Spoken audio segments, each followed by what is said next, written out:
نورانی ان سے بات کریں گے. یقیناً ان کی مصروفیات ہیں لیکن ہم ان کی آج کے مسادت سے پوچھیں گے پاکستان کے موجودہ حالات پہ.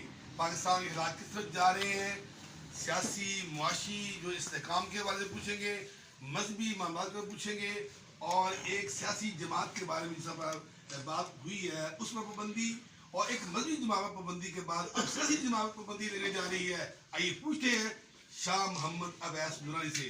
یہ بتائیے گا حضرت, یہ پاکستان کے حالات کے بارے میں آپ کیا اپنی جنس کا موقع رکھتے ہیں؟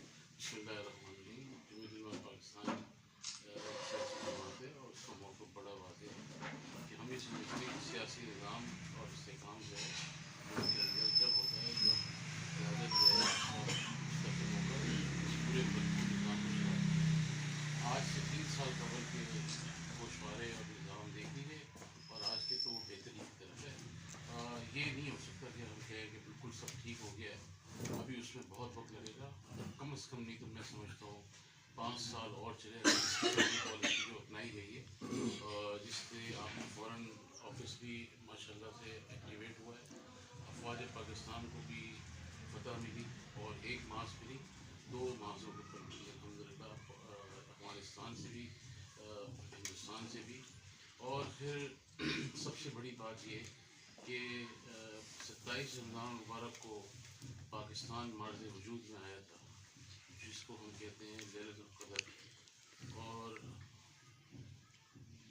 سعودی عرب جو ہے اس نے پاکستان کے ساتھ جو دفاعی معاہدہ کیا, انہوں نے تو اپنا ٹائٹل لگا لیا تھا آج سے 100 سال 80 سال پہلے کہ ہم خادم الحرمین شریف ہیں, مگر پاکستانی قوم کو یہ اعزاز حاصل ہوا کہ وہ محافظ حرمین شریف ہیں.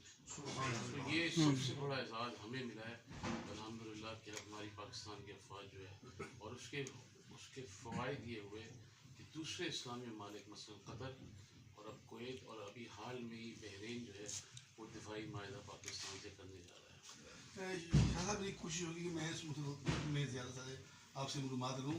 آپ نے 27 رمضان کی تو بات کی ہے, پاکستان بنا 27 آئین کے بارے میں کیا کہیں گے آپ کہ یہ پاکستان کے لیے, پاکستان کی جمہوریت کے لیے, پاکستان کے آئین کے لیے, عدلیہ کے لیے, عدالیت, اس کی کیا سمجھنے کی حیثیت ہے, اس کے ساتھ مسلمانات کیا مرتب ہوں گی؟ دیکھیے پاکستان کے اندر یہ 27ویں ترمیم اور 28ویں یہ پارلیمنٹ کے نظام کا حصہ ہے. اکثریت اور کثرت رائے سے جو فیصلہ کیا جائے قوم کو اس کو قبول کرنا چاہیے. اس کی مخالفت میں ووٹ نہیں آئے جو آنے چاہیے تھے. آپ اصولی طور پہ تو 27 ہو یا 28 ہو, یہ تحفظ دینے کے لیے ترمیمیں تیار کی گئی ہیں, اور میں یہ سمجھتا ہوں کہ اگر اس کو ریجیکٹ کرنا تھا تو پارلیمنٹ ہی کو چاہیے تھا, پارلیمنٹیرینس کو ہی چاہیے تھا کہ اس کو ریجیکٹ کرتے. اب جب وہ اس آئین کا حصہ بن گئی ہیں تو بہترین ہے. اب کیا کر سکتے ہیں اس کا. اب آنے والے دور میں جب 29 میں الیکشن ہوں گے, اب جو نئی لیڈرشپ آئے گی یا نیا وزیر اعظم آئے گا, نئے پارلیمنٹ بنے گی, وہ کیا فیصلہ کرتی ہے 27ویں 28ویں اور 29ویں پہ دیکھنا چاہیے. ایک مذہبی تنظیم پر پابندی کے بعد, اسے کرا دینے کے بعد اب ایک سیاسی جماعت پر پابندی لگانے کی تیاری کی جا رہی ہے, قدم کرنے کی کوشش کی جا رہی ہے. ان فیصلوں کو آپ کس طرح میں دیکھتے ہیں آپ؟ دیکھیں ایک سیاسی لیڈر جو جیل کے اندر آئے بیٹھا ہے, آپ لوگ جو پاکستان کے لوگ ہیں نا ان کی حافظے بڑے کمزور ہیں.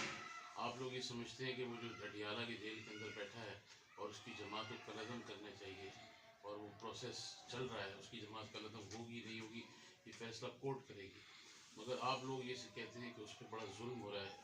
عام پاکستان تحریک انصاف کے لوگ اور عام جو آدمی ہے وہ یہ تاثر دیتا ہے کہ جیل میں اس کے اوپر بڑا ظلم ہو رہا ہے. تو آج سے کوئی 40 سال قبل میرے والد صاحب اور مولانا سر خان نیازی صاحب اور دیگر اکابرین, پروفیسر شاہ فریض اللہ, یہ سب جو ہے نا ذوالفقار علی بھٹو کی تحریک مخالف تحریک میں جیلوں میں گئے تھے. ہمارے گھر میں جب ہماری والدہ کے پاس میرے والد صاحب کے کپڑے آتے تھے نا, اس میں جو پاجامہ ہوتا تھا جبے کے نیچے, اس میں چھوٹے چھوٹے دھبے ہوتے تھے خون کے, دال میں بجری ڈال کے کھلاتے تھے.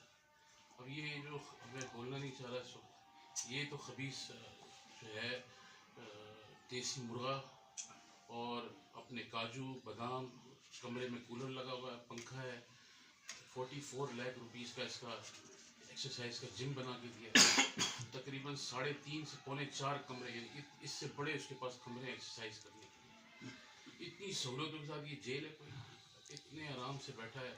کوئی سزا نہیں ملی اس کو. اس نے جو بڑا غلط کیا اس ملک کا, اس نے ایران میں جا کے یہ کہا کہ ہمیں افسوس ہے پاکستان دہشت گرد تیار کرتا ہے, پاکستان میں کلزن تنظیم ہے.